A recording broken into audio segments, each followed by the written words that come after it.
앞뒤 또 옆에 분들과 이렇게 인사하겠습니다. 당신은 멋있습니다. 아름답습니다. 이쁘십니다. 예. 예. 여러분이 하실 수 있는 칭찬, 없는 칭찬, 있는 칭찬, 없는 칭찬으로 다 칭찬해 보도록 하겠습니다. 이 새벽에 그렇게 칭찬하기가 쉽지는 않지만 그런 마음이 여러분들이 또 이 새벽부터 시작해서 하루 종일 그렇게 남을 칭찬할 수 있는 여러분들이 되길 바랍니다. 형제투금이라는 설화가 있습니다.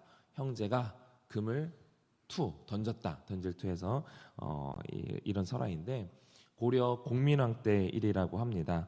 어느 형제가 함께 이제 길을 가고 있었는데 아우가 금덩어리 큰 걸 이렇게 두 덩어리를 이제 주었어요. 우애가 돈독한 형제다 보니까 이 두 개를 주었으니까 하나를 누구에게 주어야 되겠습니까? 예, 형에게 주었죠.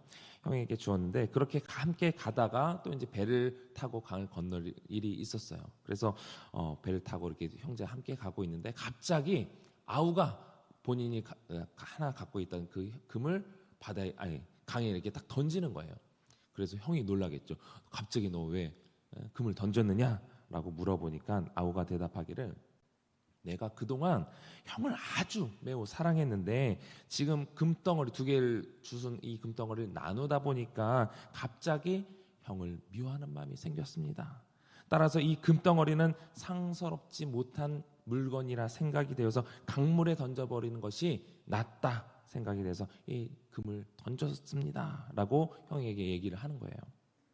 그러니까 이 형도 그래 과연 네 말이 옳구나 하면서 본인이 갖고 있던 금도 강에다 던졌다라는 형제투금이라는 설화입니다.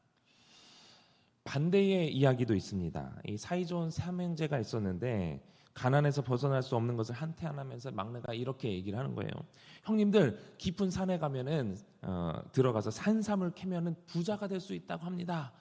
그래서 이 말을 듣고 이 삼형제가 깊은 산 속에 들어가 가지고 비나 오나 눈이 오나 여러 날이 거쳐서 이 산삼을 캐러 다녔는데 결국에 이제 산삼을 발견했습니다.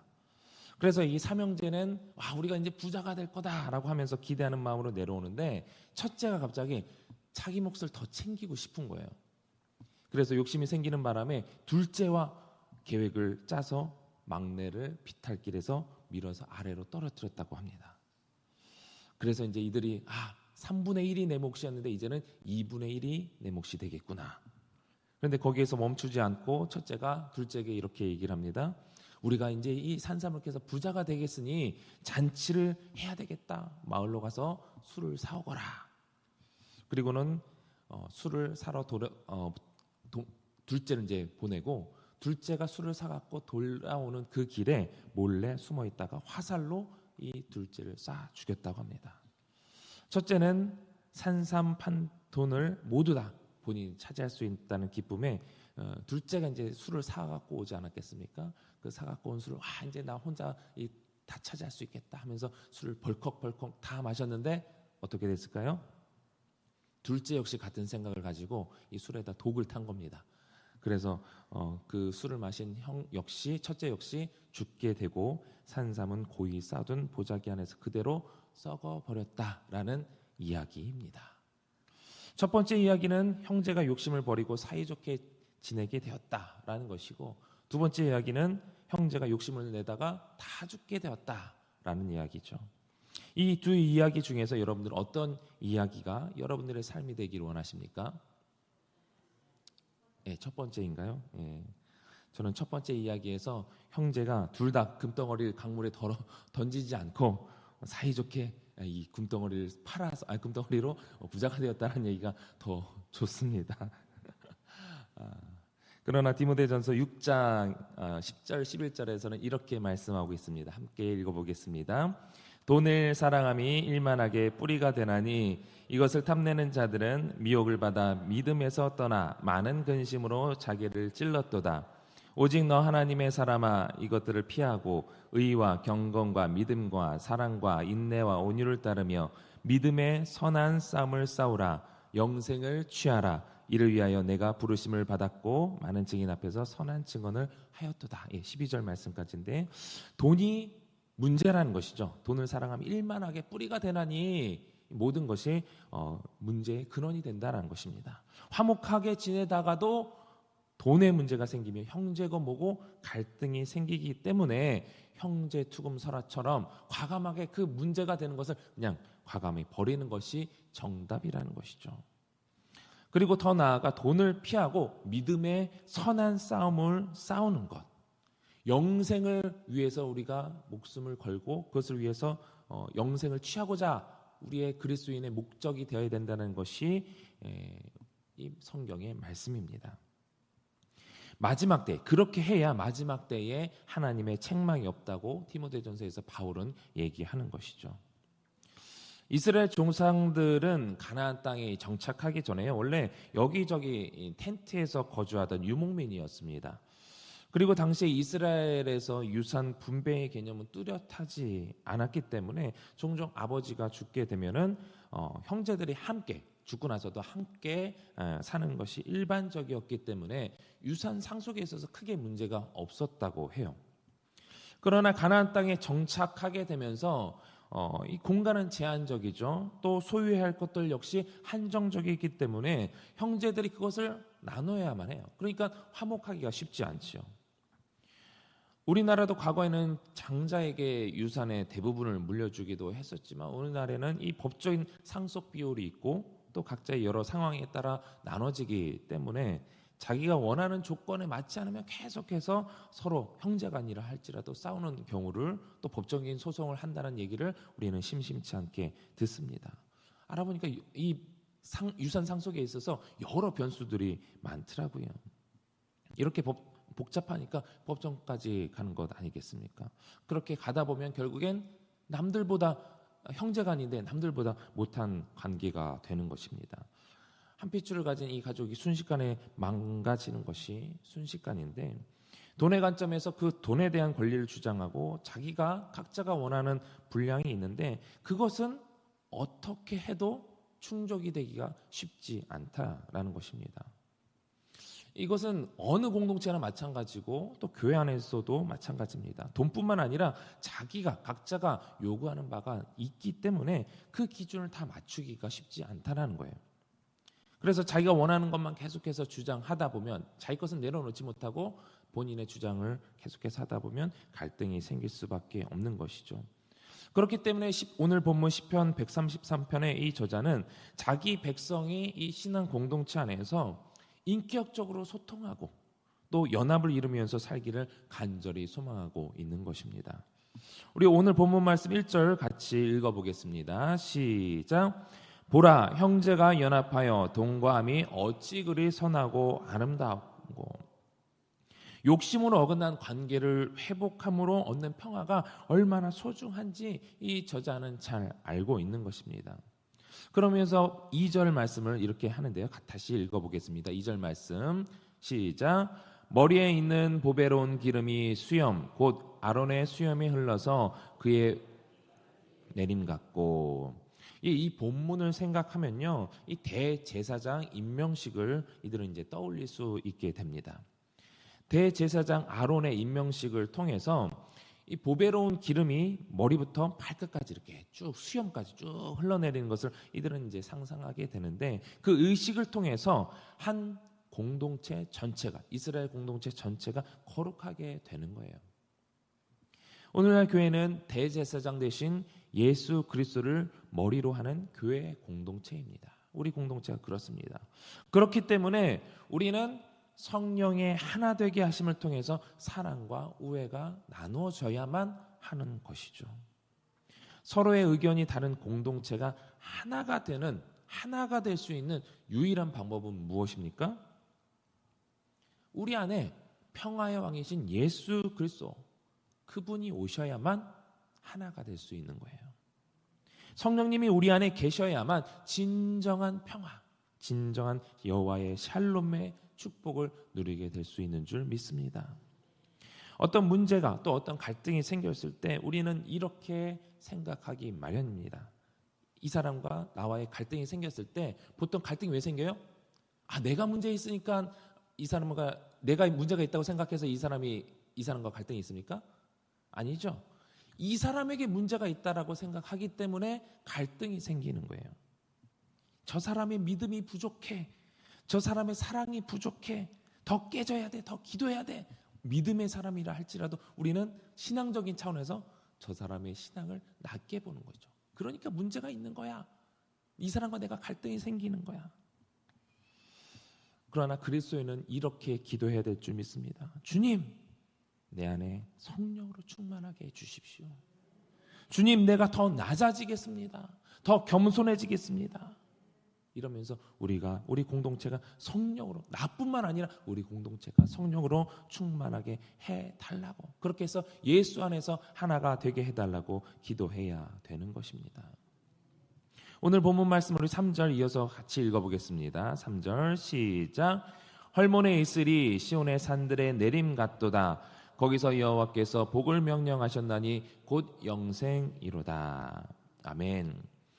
이스라엘에서 가장 높은 산이 이제 헬몬산이라고 많이 들어보셨죠? 헐몬에서 내리는 그 이슬이 시온산은요 낮은 산입니다. 낮은 산인 이 시온산에도 동일하게 내리는 것과 같이 사회적 신분 등의 높고 낮음에 관계없이 성령의 하나 되게 하심에 그 은혜를 나누고 사랑과 우애를 나누는 곳에, 그곳에 하나님께서 복을 주신다라는 것입니다. 오히려 낮은 시온산에 하나님의 영광이 임하지 않습니까? 그 예루살렘 성, 그곳에 하나님의 영광이 임하는 것처럼 하나님께서 우리에게 말씀하시고자 하는 것은 우리가 더 낮아져야 한다는 거예요. 오늘 시작할 때 우리가 당신은 멋있습니다, 당신은 이쁘십니다, 아름답습니다 이렇게 인사를 했었는데, 아마 어떤 분은 당신은 멋있고 이쁘고 아름답긴 한데 내가 더 조금 낫지 그런 마음으로 아마 이렇게 인사하신 분이 있을까 생각이 되는데요. 그래서 저는 이 인사에 대해서 우리 다시 한번 그렇게 인사를 해볼 텐데요. 추가할 단어는 저보다, 당신은 저보다 멋있습니다, 당신은 저보다 아름답습니다, 당신은 저보다 이쁘십니다. 우리 다시 한번 그렇게 인사해 볼까요? 예.